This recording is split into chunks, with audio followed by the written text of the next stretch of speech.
Bonjour et bienvenue une fois de plus à notre série Le Retour aux sources. Nous sommes de plus en plus contents de vous voir nombreux et de voir tout l'intérêt que vous portez à nos différentes publications. Merci encore de partager et merci de nous aider à faire une grande diffusion et de toucher le plus grand nombre d'Africains. Nous continuons de demeurer dans cet objectif que nous avons d'amener les frères africains de toutes les nations africaines à servir Dieu dans leur propre culture. C'est ça notre objectif et c'est ce que nous voulons transmettre ici par ce canal et par cette chaîne, le Bantou africain. Oui, tu es africain et comment est-ce que tu sers Dieu dans ta culture? Euh, euh, la dernière fois, nous avons essayé de répondre d'apporter une esquisse de réponse sur la question de la Bible étant parole de Dieu. Et oui, et c'est important que nous sachions cela et que nous comprenions exactement comment l'aborder, comment le lire, lire ce livre chaque fois que nous nous tenons devant elle. Oui, la Bible, je vais encore réitérer cela pour que nous sachions là où nous sommes et pourquoi nous devons regarder la chose telle qu'elle. Elle n'est pas parole de Dieu. C'est vrai lorsque pour tout chrétien, quand on regarde, on pose la question à beaucoup de chrétiens, le chrétien va regarder la chose comme étant mentionnée dans la Bible, dans 2 Timothée chapitre 3 verset 16, qui dit toute écriture est inspirée de Dieu. Ça, c'est la première phrase de ce verset. Toute écriture est inspirée de Dieu. Donc, il est tout à fait clair pour beaucoup de chrétiens, en s'appuyant de ce verset, de dire que c'est la parole de Dieu. Ce n'est pas abus que nous disons que ce livre est parole de Dieu. En fait, ce livre contient une infime partie de l'aspect révélé de Dieu. De l'aspect révélé, je veux dire, de la parole de Dieu. C'est la forme écrite, une infime partie de l'aspect révélé de la parole de Dieu sous la forme écrite.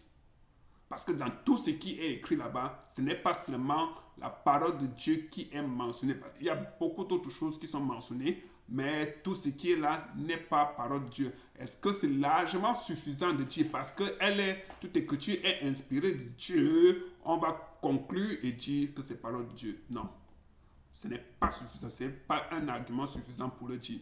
Aujourd'hui, nous allons essayer de regarder en fait le message central de la Bible et pourquoi nous avons ce livre devant nous. Je vous avais déjà dit que c'est l'Église qui a mis ensemble tous les livres que nous avons dans la Bible. C'était en l'an 325, avec l'empereur Constantin, les évêques s'étaient réunis pour mettre ensemble tous les livres que nous avons aujourd'hui.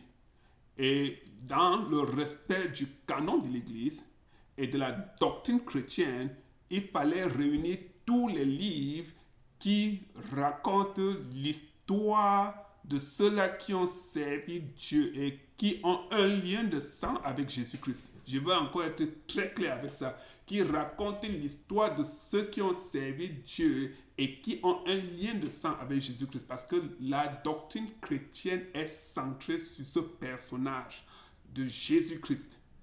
Et tout chrétien, et je précise encore, toute personne qui se dit chrétien ne se base que sur, en fait, n'a sa foi que sur cette personne de Jésus-Christ. Donc si on présente un autre individu qui a la foi en Dieu, mais que cet individu n'est pas Jésus-Christ, pour le chrétien, ça ne vient pas de Dieu. C'est pour ça que vous allez voir, par exemple, dans les autres doctrines, ils sont une personne centrale. Et dans leur foi en Dieu, ils le font généralement à la base de cette personne centrale. Alors, ce qui veut dire quoi? Lorsque on réunit, par exemple, les livres de l'Ancien Testament, je vais d'abord me focaliser sur les livres de l'Ancien Testament. Lorsque l'Église réunit les livres de l'Ancien Testament, il y a beaucoup de livres qui sont écrits dans l'Ancien Testament. Mais l'Église, dans son message de l'évangile, en fait, dans son message chrétien, ne s'est focalisé que sur ces personnes-là. Quand on regarde par exemple la descendance qui est mentionnée, on va se rendre compte que Adam, la première personne qui a été considérée comme étant la première personne sur terre, a mis au monde beaucoup d'enfants. Ça, c'est dans Genèse chapitre 5, on voit la descendance d'Adam. Mais au chapitre 4, rappelez-vous que Caïn était déjà là. Caïn était déjà là et Caïn a eu une descendance. Je vous avais donné ça dans la précédente vidéo au chapitre 4 où Caïn va dans le pays de Nord et rencontre une femme où il a une descendance. On nous donne cette descendance. Et maintenant, alors, 130 ans après la naissance, après que Adam, il met au monde Seth. Et 800 ans, il met au monde des fils et des filles. Ce qui est important de savoir ici, c'est que Moïse, c'est-à-dire, retire dans tous les enfants d'Adam, Seth. Et de Seth, il met au monde Enoch. D'Enoch, il met au monde Mathusalem. Et chacune de ces personnes ont mis des fils et des filles au monde. Moïse ne s'est pas intéressé à cela, mais ne s'est focalisé qu'à ceux qui ont cette ascendance directe avec Jésus-Christ, par le lien de sang. Ok, nous allons regarder par exemple au chapitre 9 et 10, quand on nous donne la descendance, les enfants de Noé, les enfants de Noé, on nous donne les descendants des enfants de Noé, de Sem, de Cham et de Japheth. Oui, tous ont eu des descendances. Mais ce qui est important, c'est que Moïse ne s'est focalisé que sur la descendance de Sem. Pourquoi? Parce que c'est de Sem que vient Abraham. Abraham, de son côté, met au monde des enfants, commençant par Ismaël et après cela Isaac. Et de Isaac, maintenant, on connaît toute l'histoire. Isaac a mis au monde Ésaü et Jacob, mais on retire Jacob. Vous allez voir dans Genèse chapitre 27, Abraham a eu beaucoup d'autres enfants. Mais Moïse les a mis de côté. Ne s'est attardé que sur Isaac, parce que c'était celui qui a été considéré selon l'enseignement de l'Église, l'enfant prodigue, l'enfant l'élu. Vous voyez. Alors, qu'est-ce qui se passe? Isaac, donne Ésaü et Jacob. Jacob maintenant donne 12. Alors, vous allez vous constater une chose.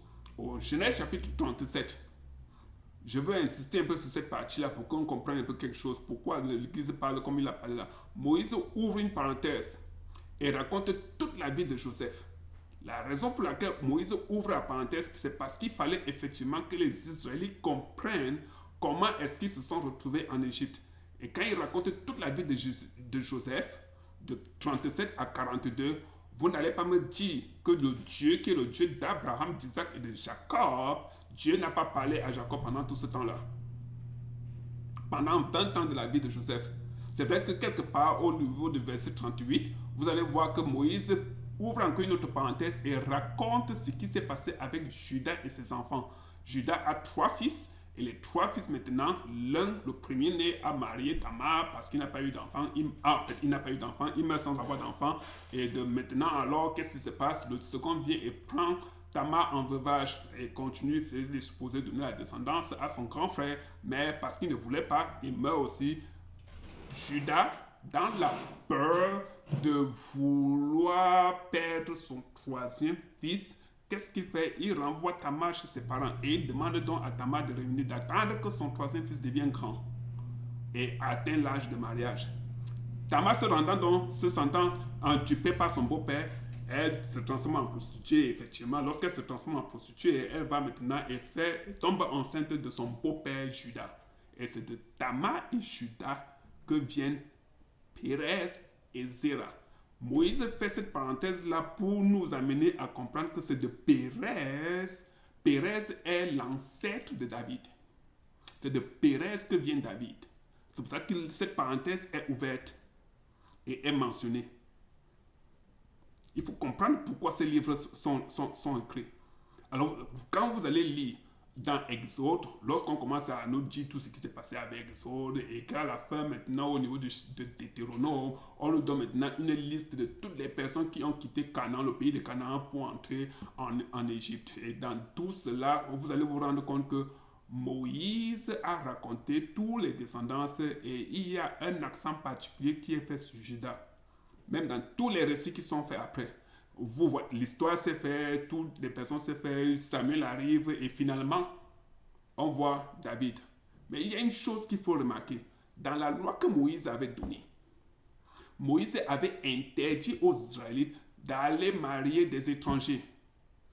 Il était absolument interdit de peur que ces étrangers ne les corrompent et qu'ils partent adorer d'autres dieux autres que le Dieu de leurs ancêtres. Il était absolument interdit aux Israélites de marier les étrangers. Mais ce qui est important ici, c'est qu'un monsieur, avec sa femme Noémie, Israélites les deux, ont des fils, mais leurs fils partent marier des étrangères, Ruth et Orpa. Mais l'Église a mis le livre de Ruth dans la Bible. Or, c'était une étrangère. Normalement, on devait respecter la loi de Moïse. Mais on considère ce livre dans la Bible. Pourquoi? Parce que Ruth est l'ancêtre de David. Et si toutes ces histoires sont racontées, c'est pour qu'on comprenne qui sont les ancêtres de Jésus. Nous savons effectivement qui est David. Ruth est l'ancêtre de David parce que Ruth met au monde Obed, Obed met au monde Jessé, et Jessé met au monde David. Et c'est David maintenant, quand David même de son côté a des enfants, on retire Salomon, Salomon a des enfants, on retire Roboam, ainsi de suite jusqu'à ce qu'on arrive à Zorobabel qui a été déporté à Babylone. Même après leur retour de Babylone, on quitte de Zorobabel maintenant, on va jusqu'à ce qu'on évolue à Zacharie. Voilà tout ce que l'Ancien Testament nous précise et tout ce qui est contenu dans l'Ancien Testament. C'est effectivement dans cette ligne droite-là, avec ce lien de sang qui nous donne la personne de Jésus-Christ. Parce que c'est de Zacharie que vient Joseph, l'époux de Marie. Alors, qu'est-ce que ça dit? Est-ce que c'est parce que l'Église aurait collectionné tous ces livres que nous avons aujourd'hui à notre disposition qu'on dirait que ce n'est que par ces personnes-là que Dieu a parlé et que Dieu n'a pas parlé par d'autres personnes? Évidemment que Dieu a parlé par beaucoup d'autres personnes. Même dans la Bible, il y a des indices qui nous montrent que Dieu a parlé à des étrangers, à des personnes qui n'étaient pas des Israélites. Il y a des indices dans la Bible. Nous allons parcourir cela et je vais vous montrer toutes ces choses-là. Oui, Dieu a parlé à des personnes qui n'étaient pas des Israélites et qui sont mentionnées dans la Bible. Est-ce que parce que ce sont ces personnes-là qui sont mentionnées dans la Bible, on ne peut pas voir au-delà de cela pour voir ce que Dieu a fait et ce que Dieu a dit? Qu'est-ce que Dieu a dit à tes ancêtres, à toi? C'est important que tu te poses cette question. C'est ça mon message d'aujourd'hui et c'est ce que je veux que tu comprennes dans tout ce que j'ai eu à vous présenter dans l'Ancien Testament pour que nous sachions exactement qu'est-ce qui a été dit à tes ancêtres et qu'est-ce qu'ils ont fait. Parce que lorsque Moïse fait son récit, il a monté la généalogie jusqu'à Adam. Quand vous allez vous-même voir dans Matthieu et dans Luc, lorsque les deux apôtres là font leur récit en commençant l'histoire de Jésus-Christ, Matthieu va aller jusqu'à Abraham et Luc va monter et aller jusqu'à Adam. Effectivement, pour que toi, chrétien, tu comprennes effectivement d'où vient cette personne en qui tu crois. Bon, ma question maintenant pour toi, Africain, regardant à ce que Dieu a dit à tes ancêtres, si Dieu n'a pas seulement parlé à ces personnes-là que nous connaissons comme étant des Israélites, voyant tout ce que je vous ai présenté, qu'est-ce que Dieu a dit à tes ancêtres? Il est important que tu répondes à cette question et que tu te mettes à rechercher pour voir exactement jusqu'à quel niveau tu peux faire ton arbre généalogique.